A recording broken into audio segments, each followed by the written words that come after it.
you need to worry about getting any eyeballs on your wall print listing at all before you worry about someone stealing it. You know what I mean? These are not beginning business problems, right? These are... Hello everyone, thank you for watching this video. I really hope this video will help you out. And today I will be helping you out with how to start your online business in 2021. Now my last video was about how to decide what business to start. So if you haven't checked that one out, you might want to go ahead and see that first.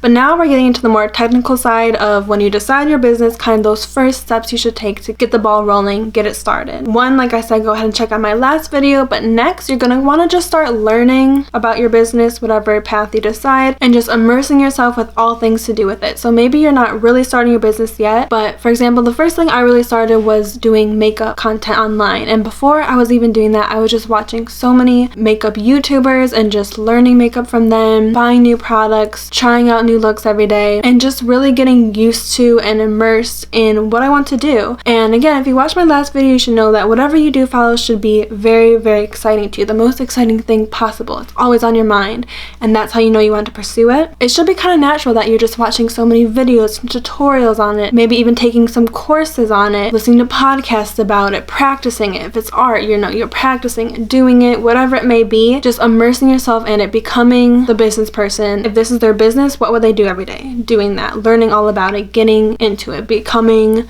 one with it. So next up, I would write a little business plan. It could literally just be a one-sheet document and just kind of getting your brain ideas, the ideas in your brain onto paper. I always believe that writing something down is the first step to manifesting, physically manifesting something, because boom, it's on paper. It's not in your brain anymore, just sitting there. It's out there. It doesn't have to be anything crazy at all. It's literally just for you. You know, a quick little thing. What is the business about? What you do? And I think the most important part of this as well is kind of just figuring out who you're going to serve. So it's an awesome business. It's cool. It's fun for you, right? But at the end of the day, a business is for other people. Who's ever going to be paying you for your services or product? Who is that person? What do they look like? What do they like? Just figuring out who that person is, because everything you do with your business is catering to that person, marketing to that person, creating content for that person. And then this is also the time that you want to figure out kind of any startup funds you might need. If you're going to be making videos, you probably need a camera, maybe a light, microphone, figure out all that kind of stuff. And it's also where you want to go ahead and figure out your name, which is a very fun, exciting part. While figuring out your name, what I do suggest is checking out the social medias, Instagram and stuff like that you plan to be on, seeing if that name's available or kind of like a little version of that name, as well as checking if the website domain is taken, which you can do really easily on GoDaddy.com. Type your business name that you want as a website and stuff, and you can see if it's available or not. Okay, so number 4, you want to start creating your mood board. And this is kind of fun if you like to be a little more creative. I just recommend just going on Pinterest, typing in keywords or whatever that your business is about. If it's skincare products, type in skincare products, and whatever kind of pictures come up that are appealing to you, just start saving them. Create a little board, save everything that speaks to you. Maybe you do kind of already have like some coloring or whatever it's going to say in mind. You want it to be fresh, clean, a light blue color palette, whatever it is, whatever you do have in mind, search it in with, the products and pick what pictures come up that sound nice to you. And again, this can also go back to your little business plan that you wrote, thinking about who you're serving. So say you want to be serving middle-aged women, type that in, skincare products, middle-aged women, see what comes up, and just start getting the mood. So you save your board, you see kind of the theme, and you kind of start figuring out what your branding is for your business. So this goes to number 5, and you're going to create your branding color and font palette. I actually just made one with the Over app by GoDaddy, but another app I really love is Canva, which you can use on desktop. So I recommend using one of those two tools to create it. But essentially just add a few of those pictures that really speak to your brand and be like, yes, this is what my branding is. It's cohesive and all. So add a few pictures. And the cool thing about the Over app that I just used is that you can kind of put your cursor over the color in the picture and it'll automatically come up, and you can save that color, and then those colors there at the bottom are always available to you as your branding colors. Because when you go to create content, start putting yourself out there on Instagram or whatever it is, your website, you would just want to have a few main colors in mind that you can always work with, and that whenever anyone sees your stuff, you're like, oh yes, that's the blah blah blah branding. Also, Canva and the Over app have some really nice fonts that you can use too. So I usually like to pair 2 main fonts together. And again, fonts can come and go depending on all the stuff that you're putting out for your brand. Maybe 2-3 fonts that you want to use often, at least as like your logo heading and stuff like that. So whip some pictures together, get your fonts, and your colors, and boom, you can create a little palette like this, like I did. And also, if you didn't create a logo yet, you probably want to go do that too. It can be very, very simple, especially with these apps these days over Canva. There's so many out there. It's pretty easy to whip together a logo. Just take that main font that you like, cute background, and the coloring that you're doing for your branding, and boom, you have a little logo. It doesn't have to be anything crazy to start. Okay, so number 6, I would start a social media page for it. You don't have to go out and conquer all the social medias all in the first day. I would really just recommend even just starting just with 1, maybe 2, whichever one sounds the most intriguing and interesting to you and aligns with your branding. I personally recommend Instagram. I just feel like it's a really great place to be on, great place to find people, great place to create any type of content you want, and just get that started. Get your handle taken so no one else steals it from you. It's pretty easy to get a page started. You can just go back to that mood board you created on Pinterest. Just start kind of posting those pictures or finding just some other stock photos now that you figured out your coloring and all that. Just start with stock photo. That's what I did when I first started a business Instagram for myself. Start practicing the captions, start getting your voice, what kind of copy, what kind of text, what kind of words you're going to be saying. And then also figure out, your hashtags. Start putting hashtags in everyone and finding hashtags that will also align with your brand. And then if you're a product-based business, you can actually have a little shop within Instagram now. So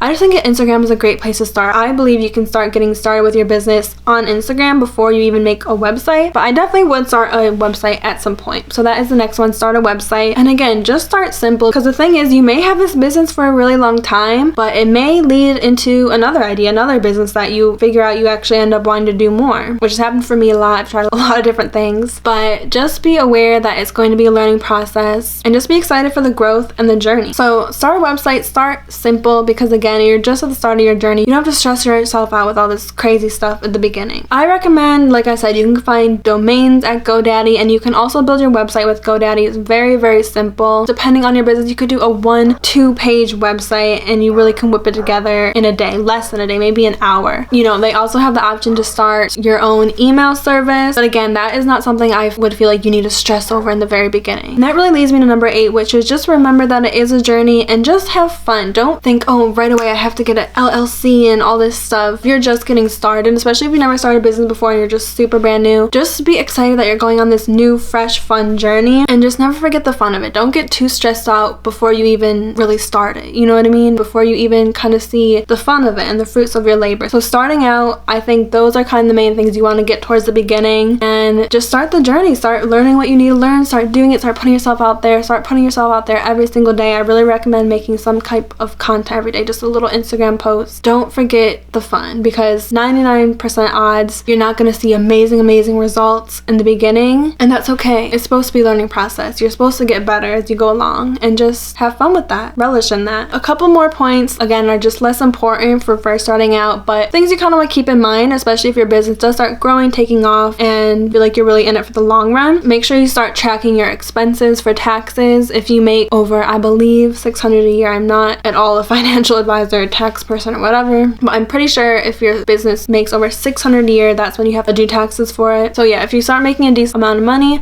just remember to track your expenses for doing your taxes. And then the last thing is number 10, form your LLC or the copyright, etc. So again, sometimes when people start businesses in the very beginning, for example, they're selling wall art on Etsy, they think, oh, I can't just put up this picture. What if people just steal it? Oh, I need to get an LLC to protect my name. I need to make my name copyright. These are not beginning business problems, right? These are later down the road. In the beginning of your business, you need to worry about getting any eyeballs on your wall print listing at all before you worry about someone stealing it. You know what I mean? So don't be worried about the wrong things. Just get it started, get it out there. And yeah, as you start making money, as your business starts growing, yes, you'll probably want to form an LLC and then perhaps, look into copyright for your business name. Just worry about that when you're actually making enough in your business where that even makes sense. If you make zero in your business yet, these are not those type of problems that you need to worry about yet, right? You need to worry about getting customers, any customer, getting eyeballs on your business, getting your business out there. Okay, so that's it. I really hope this was helpful for you. Comment below if it was. And I'm going to keep sharing all my online business advice and share my online business journey on this channel. So make sure you subscribe to see more. Thank you again so much for watching, and I hope to see you in my next one.